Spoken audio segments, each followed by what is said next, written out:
this idea of how Christ, the glory of Christ, is interesting because we see in the New Testament how Christ is portrayed, his physical characteristics, kind of the comeliness, the humility. He was not born into any kind of what we would consider kind of a glorious situation. And yet, throughout the progression of his mortal life and ministry, he eventually received of a fullness, right? Christ can manifest himself in physical glory, but the glory that really matters, obviously, is the covenants, the ordinances, the priesthood power, which for the world is easy to oversee and miss, right? That's the real glory. That's the real power. And so this scripture here, when it says, when we see him, he shall be as a man.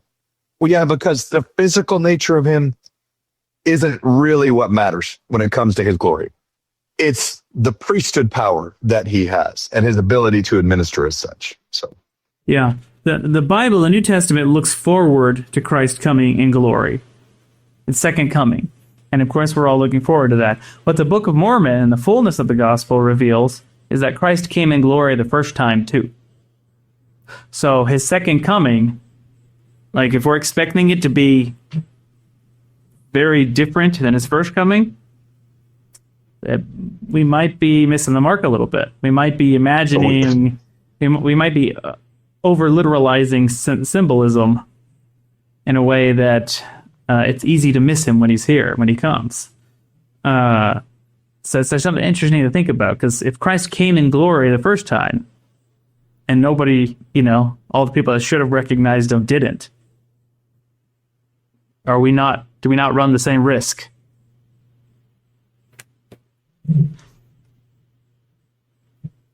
Okay, here's another good one. The same sociality that exists among us here will exist among us there in heaven. Only it will be coupled with eternal glory, which glory we do not now enjoy. The crux of the matter is that heaven's already on earth.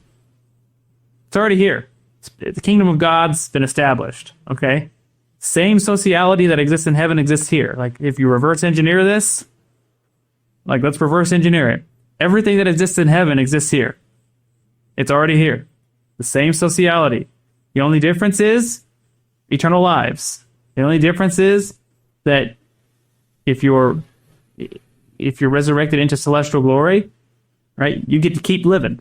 You get to maintain memory from one life to the next. Okay, you have eternal glory. Whereas now we have veil of forgetfulness, we don't get to enjoy eternal life.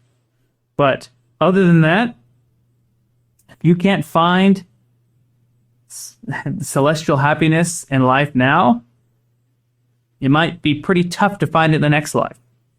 The purpose of the gospel of Jesus Christ is to deliver that glory to us now, for us to find it, comprehend it, to learn how to live in a manner that we can produce the celestial kingdom in our own circumstances, in our own life.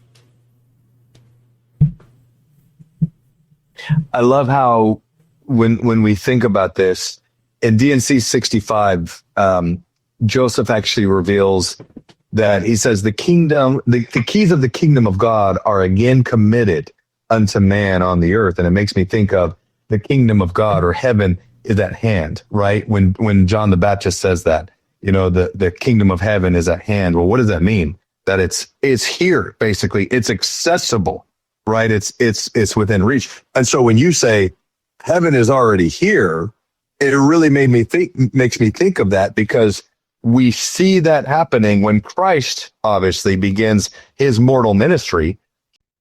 Thank you for watching. If you found this content spiritually enlightening, please like, comment, and subscribe. Like the gospel, these little things make all the difference, and it helps the algorithm push out better content for everyone to enjoy on YouTube.